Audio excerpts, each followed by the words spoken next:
নতুন সাইকেল কিনা সামর্থ্য না, পুরো সাইকেলে বুম বুম করে আজকে আমি শোরুমে বের করে নিয়ে আসছি। আর হয়ে গেছে কয় কি সাইকেল কয় ফকির গাছ সাথে কথা না করে চলতাম না যাই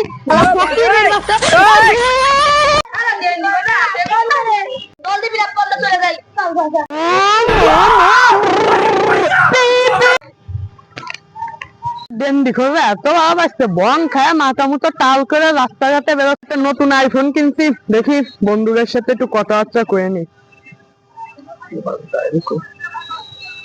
কি রে ডায়লগ দিচ্ছে খালি কাটতেছে কা ভুল নাম্বার নাকি কি রে হয় না কে দেখ ভাই ফোনে কিছু না